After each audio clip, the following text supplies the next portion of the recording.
departamento, você também exerceu outros cargos e funções dentro da USP, né? Sim. O que mais que você participou? Muito. No departamento, sim, como titular, eu sou membro da congregação. Eu gostava muito de participar, fiz muita amizade com os colegas, muitos que eu não conhecia, só de nome. Era uma oportunidade muito boa para aprender. Acho que aqui é uma sala de aprendizado. Né? É incrível, né? Você como membro... A quantidade de assuntos que a gente tem que debater. E os argumentos que são utilizados, como a inteligência dos colegas. Não é à toa que é a primeira e a mais importante faculdade. São grandes professores, luminares, cada um na sua área. Então eu aprendi muito nesse local aqui que é a congregação. E tive assim o prazer de participar por exemplo, de outro departamento, não, de uma comissão de graduação durante muito tempo. E quem era a CG? CG, então. E quem era a chefe do departamento era a professora da comissão? Que me assumiu, que depois me saudou quando eu entrei aqui, que eu já falei o nome dela, professora Ada Pellegrini. Né? Olha, você não tem ideia do que eu aprendi com a professora Ada dos problemas da escola, porque uma coisa é ser professor do departamento, né, e saber da escola que tem outra coisa é você ter oportunidade de ver como é que funciona a engrenagem fina de um motor, né? Que tem diversos motores, que é a faculdade de Direito, diversos departamentos, diversos, como é que chama... essa parte que você falou, comissões, diversas comissões de graduação, de pós-graduação e tal. Né? Pesquisa, sim, então. Cultura e extensão universitária. Isso mostra como é que funciona realmente a faculdade. Eu aprendi muito. A professora Ada era uma grande líder, era uma mulher inteligente, era uma mulher incrível. Não é? Perdemos ela também, problema de saúde, etc. Né? Eu trabalhei também na comissão de pós-graduação. Foi muito bom, muito bom. Eu cheguei a substituir a chefia como presidente e tal, mas eu não queria. Teve uma época também que me colocaram lá como candidato a diretor da faculdade. Até saiu no jornalzinho lá e tal, e até tinha um outro professor de medicina que também se apresentava e tal.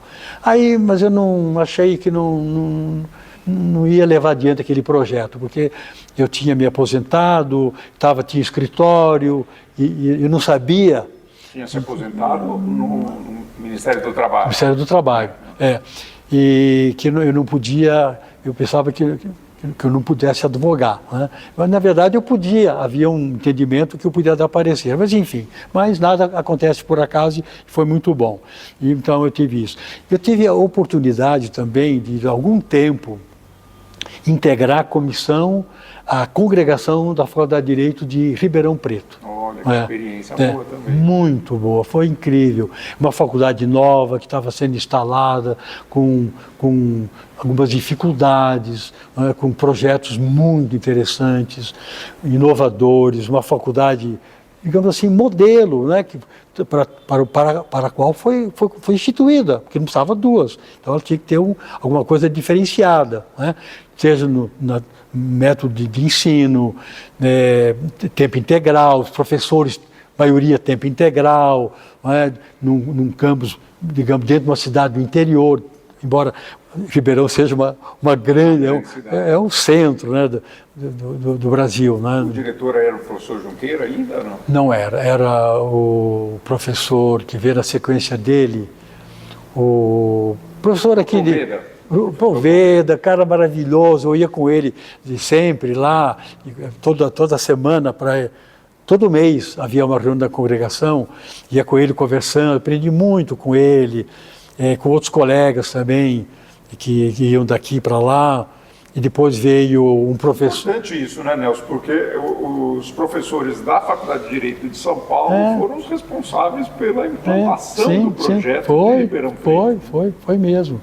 Foi em todos os aspectos, né? E quem me convidou, na verdade, foi o Grandino, o reitor Grandino Rosa. Falou, Nelson, gostaria muito de convidar. Eu aceitei, que ele precisava, na época, e havia dificuldade de ir, porque tinha que largar tudo para ir lá. Perdia-se um dia, né? Ou 2 até, porque você tinha que no dia anterior passar a congresso, às vezes não tinha tempo para voltar, eu ia por minha conta, né? E, embora a faculdade oferecesse às vezes transporte, mas não havia necessidade, eu me virava com isso.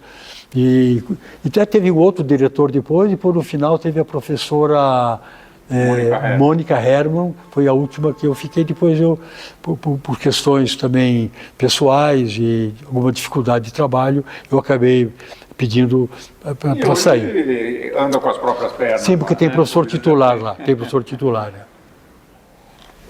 Então foram oportunidades que eu tive de conhecer melhor a faculdade, participar mais, digamos assim, da vida da universidade. Eu acho que é fundamental o professor ter essas janelas para ver de uma maneira diferente a universidade daquela de simplesmente chegar aqui, ir para a sala de aula e tal, corrigir prova.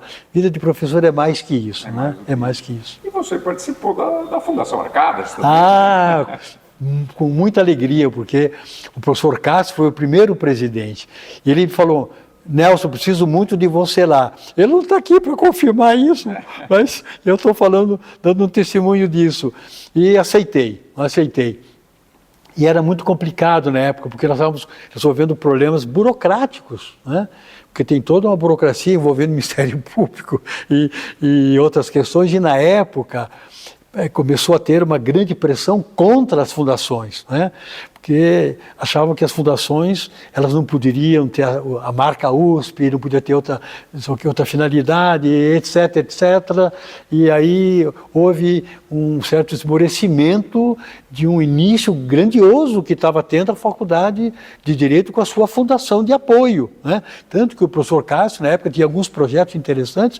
Eu sei que depois até alguns foram dados continuidade, né, para prestar algum serviço, né, não necessariamente para a Faculdade de Direito, para algumas instituições e tal. Mas isso não foi para frente, porque havia uma grande impressão de que isso não era possível e tal, como, por exemplo, FIP e outras fundações que a USP tem, né, que hoje são grandes referências, mas se você observar... de medicina, né? Então, exatamente, aqui no Instituto do Coração, né, que na verdade acaba não levando o selo USP por razões que a USP também não permite, né?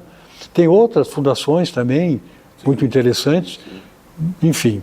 Mas eu acho que hoje me parece que nós estamos retomando o equilíbrio em relação a isso, e a Fundação Arcadas tem um papel incrível para desempenhar, incrível, né? Porque falta hoje, eu acho, por exemplo, instituições reconhecidas pela seriedade, né, pela isenção, para dar parecer, fazer projetos, desenvolver alguma coisa para entes do governo. Né? Prestar serviço. Prestar serviço, né? então, exatamente. E isso abre um caminho enorme, né, de troca de trabalhos incríveis. Me parece que, então, eu quero parabenizar o professor Scaff, que está, assim, digamos, levando adiante esse projeto, não só de resgate da memória, como fazer da Fundação um instrumento importante para a nossa faculdade, mas também para a sociedade paulistana. Né? Agora, Nelson, além desse trabalho, cargos, funções na USP, você também teve fora, né? Falou aqui da Academia Ibero-Americana, que está até hoje nela, e da Academia Brasileira de Direito do Trabalho. Né? Exatamente. Conta um pouco disso. Bom, agora eu estou, assim, parecendo que eu estou querendo me aparecer. Não, mas desculpe, você que está me provocando, né? Mas eu, a partir do ano 2000, mais ou menos, eu fiz parte da Academia Brasileira de Direito do Trabalho. Eu era, acho, terceiro, sei lá, vice-secretário e tal, e fui subindo até chegar ao vice-presidente, e depois, em 2010, eu assumi a presidência da Academia Brasileira. Inclusive, nós organizamos aqui na faculdade, Salão Nobre, a minha posse. Eu estava presente. Você estava presente como presidente. E depois, na sequência, nós organizamos o primeiro congresso da Academia Brasileira aqui na faculdade. Foi o primeiro. Os demais já foram lá no Maksud. Depois do Maksud não existe mais, né? Então não são mais lá. E hoje nós temos a 15ª edição. Se você contar para trás, esse primeiro congresso não é contado. Então seria hoje o 16º. E hoje por que não conta? Não contou porque aquele não coloquei como primeiro. Né? Que eu normalmente diz que diz que a pessoa quando vai dar um salto de paraquedas, o grande problema é o segundo, né? Então não diz que é o primeiro. Então, ou uma revista que é lançada, né? O problema é lançar a segunda. Então lançamos o segundo, estamos na 15ª edição. E no ano passado, a 14ª, nós reunimos mais de 1.000 pessoas. Repetimos o feito daqui. Nós tivemos mais de 1.000 pessoas no primeiro aqui. Foi um evento grandioso. Realmente foi grandioso. E aí, eu assumi por mais um segundo mandato, né? E aí, vou contar até mais um detalhe, né? Mas isso eu tenho testemunha de mais de 20 acadêmicos, no gabinete de uma ministra do TST, a Maria Cristina Peduzzi, no gabinete dela, onde foi feito um pedido para eu assumir o terceiro mandato. Eu falei, não, terceiro não. Se uma academia com 100 acadêmicos não tem ninguém que possa dar continuidade a um trabalho e ter um processo democrático de alternância de poder, não quero cair fora dessa academia. E não continuei. De fato, aí veio um colega que me substituiu, foi o Pamplona, que é o Rodolfo Pamplona, que hoje é um juiz maravilhoso lá da Bahia, que era secretário já há uns 6, 8 mandatos. Eu falei, não, o cara que é secretário tanto tempo, agora tem que ser o presidente. Ele foi vice e foi presidente da academia. Então, foi um belíssimo mandato da academia. Até a posse dele foi lá em Salvador e me despedi lá da minha academia. Foi muito bom. Foi muito bom. E aí foi para a Ibero-Americana? Foi para a Ibero-Americana, porque não sabia nem que existia, né? E muitos nem sabem que existe, né? Mas como eu falei, esse embrião que ocorreu aqui, lançado em Madrid depois, 75, e que foi instituída.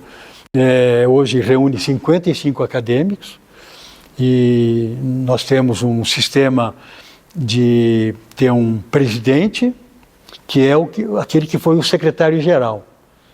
E assim vai. Então, desde o primeiro, sempre o secretário-geral é o próximo. Então, eu fui secretário-geral por 3 anos, o mandato é 3 anos, depois agora eu sou presidente por 3 anos, vai terminar agora em outubro. Então, é uma experiência incrível. Nós temos, assim, não muitas culturas, vou dizer, né? Talvez a barreira do idioma, para mim, que é uma dificuldade, mas visões diferentes, né? Porque a visão, por exemplo, que os europeus têm do direito do trabalho é muito diferente da nossa visão, né? Então, mas mesmo assim justifica estarmos juntos, porque nós temos berços comuns, né? Mas mesmo aqui na América Latina, há diferenças muito grandes no direito do trabalho e talvez pudéssemos até avançar um pouco nisso, de estudar isso, né?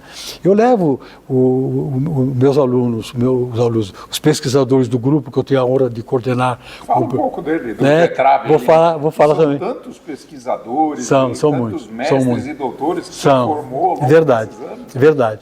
Então, esse grupo vai para diversos lugares onde a Academia Ibero-Americana tem esse contato, né? Nós já fomos mais de uma vez para o Uruguai, mais de uma vez para a Argentina, subindo agora. Itália, né? Sim, aqui na América ainda no Chile, depois a Colômbia, no México, né? Fomos para a Itália, já é fora da Academia Ibero-Americana, mas o Alberto, porque temos o professor Alberto. Sim, por causa do curso de pós-graduação aqui. Eu lembro, professor Alberto. Dele aqui. Na França, na Espanha, na Catalunha e muito em Portugal. Né? Mas, de qualquer maneira, em relação à Academia Ibero-Americana, é isso. Então, é uma experiência muito interessante. Nós temos aqui, então, 5 acadêmicos brasileiros que integram essa Academia Ibero-Americana. Tivemos grandes juristas nossos aqui, como o professor Cássio, o professor Magano, o professor Cesarino, né? O professor Russomano, são grandes nomes. E se você pegar a relação de quem é integrante da Academia Ibero-Americana, quem é fundador e quem esteve no início, você vai ver que são somente os grandes juristas de direito do trabalho, tanto da Ibero-América, da América Latina, quanto da Ibero-América. Todos. É inacreditável isso. Bom, agora, em relação ao GETRAB, a partir desse grupo que foi sendo criado, de eu levar os alunos para fora, e o Alberto Leve diz, Nelson, você foi o primeiro a internacionalizar aqui para nós o direito do trabalho. Então, nós agradecemos o teu trabalho. Você nos alertou para isso e hoje nós... Ele fala isso, não acredito muito que seja verdade, mas enfim, fico feliz. Então, isso foi um trabalho muito interessante, porque qual era o objetivo? Fazer com que o aluno que estivesse fazendo uma pesquisa tivesse a oportunidade de ouvir o professor falar na matéria que ele está pesquisando. E o professor levá-lo à faculdade, à biblioteca e mostrar, aqui tem um livro, aqui tem um livro, aqui tem as revistas, está vendo essa revista, como é que você acessa? Porque tem 20 revistas, essas não servem, serve esta. Olha, eles ficavam muito tempo na biblioteca, entendeu? E levá-los para, por exemplo, para fábricas, levar para cooperativas, sindicatos. Nós fomos visitar Ferrari, Maserati, uma outra fábrica importante lá de Modena, agora eu me lembro, sei lá, enfim. Eu não uso esses automóveis, né? Então não sou muito do meu ramo, enfim. Mas foi uma experiência muito interessante. Depois eu descobri que eu poderia ter um grupo formalizado aqui. Foi então que nós formalizamos o grupo. Temos hoje um grupo muito interessante. Né? Se reúne periodicamente, faz eventos. Tem. Então nós temos, obviamente, seguimos o regimento da USP para ingresso, preenchemos todos os requisitos e tal. Nós nos reunimos 8 vezes por ano, dois encontros são abertos ao público. Todo ano nós desenvolvemos um tema de pesquisa, nós planejamos com antecedência. São 6 grupos que integram esse nosso grupo chamado GETRAB. Cada subgrupo, digamos assim, tem 2 coordenadores. Esses coordenadores são os líderes. Nós nos reunimos para discutir problemas do dia a dia, não é? Por exemplo, qual é o próximo tema de linha de pesquisa e como é que vamos fazer o congresso aberto ao público, quem vai trazer água, quem vai fazer café, quem vai gravar. Então, é um grupo extremamente unido e tem 6 reuniões que são fechadas, só para os pesquisadores. Cada grupo apresenta um tema, o tema da sua pesquisa, e ali a ideia é discutir por que estão dizendo aquilo, etc. Qual é a ideia que nós temos? É o método de Harvard, do método do caso.